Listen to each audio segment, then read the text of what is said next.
The Book of Proverbs. The word proverb typically refers to a short, clever saying that offers some kind of wisdom, and this book has a lot of those. But they're almost all in the center section of the book, chapters 10 to 29.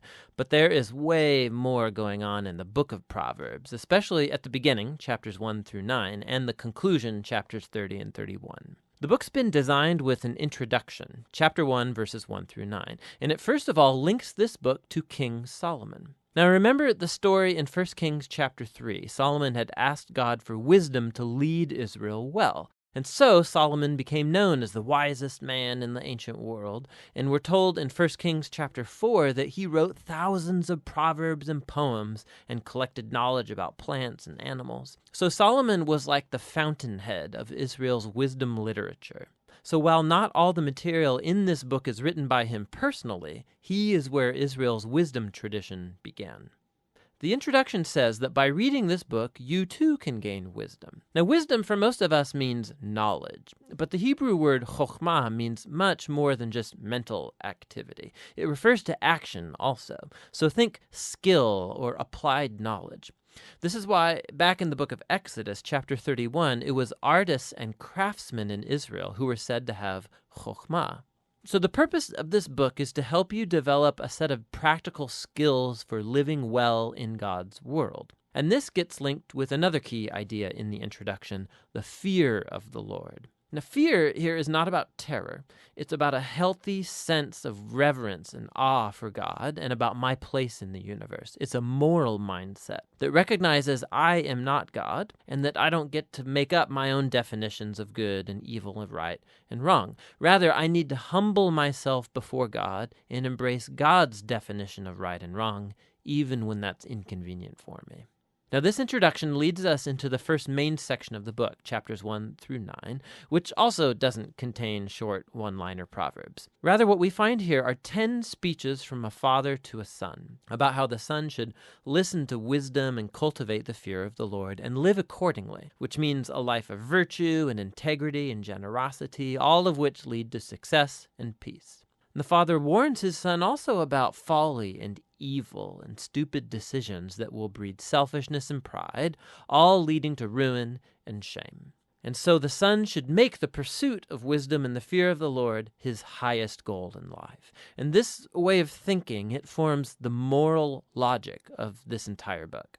Now, these speeches from the father also clue us into what biblical wisdom literature is and how it's different from other parts of the Bible. These books explore how to live well in God's world, but wisdom is not the same as law, like what Moses gave Israel at Mount Sinai. And it's not the same as prophecy, divine speech to God's people. Rather, wisdom literature has the accumulated insight of God's people through the generations about how to live in a way that honors God and others. And so, through the book of Proverbs now, these human words about wisdom have been put together as God's word and wisdom to his people, which connects to the other thing you find in chapters 1 through 9. There are 4 poems from Lady Wisdom. Here, wisdom has been poetically personified as a woman who calls out to humanity to pay attention and to seek her.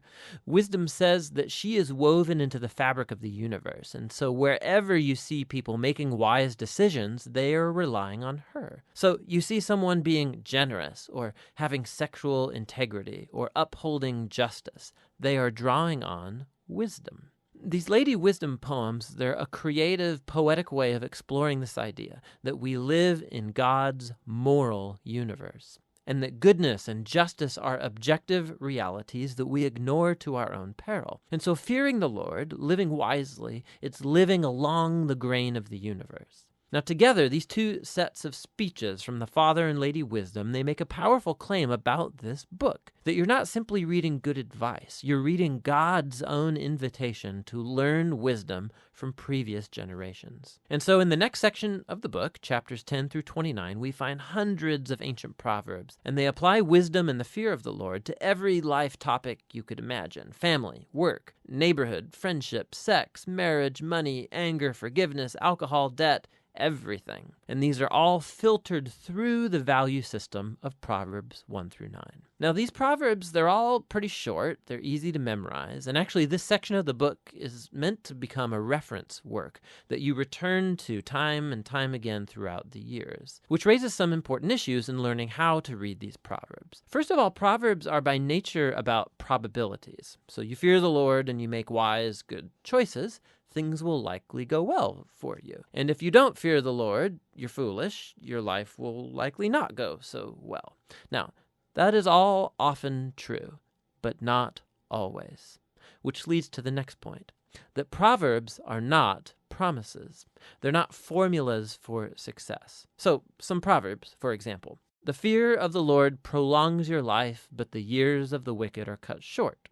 Or, train up a child in the way they should go, and when they're old, they won't turn from it. So yes, fearing God, being a moral person, will most likely lead to a better, longer life, and raising your kids in a stable, loving home does set them up well, but there are no guarantees. Lots of things can and often do go wrong in our world. And so lastly, Proverbs by nature focus on the general rule, but not the exceptions, which are many. And the wisdom books actually aren't ignorant of that. The exceptions are what the other wisdom books, Job and Ecclesiastes, are all about.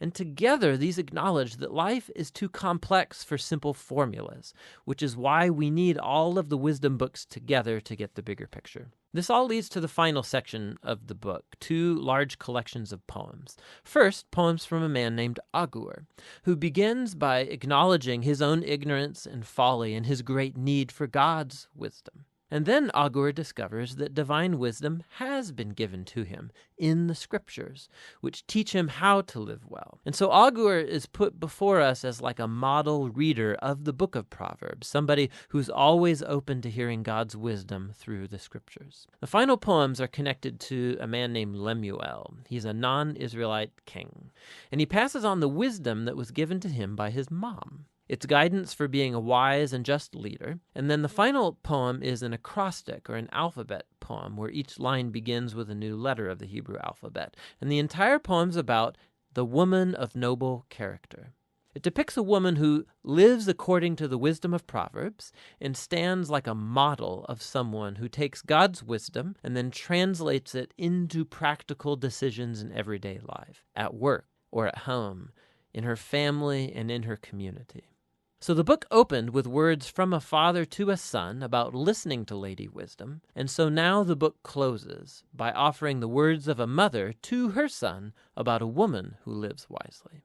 The book of Proverbs is for every person in every season of life. It's a guide for living wisely and well in God's good world, and that's what the book of Proverbs is all about.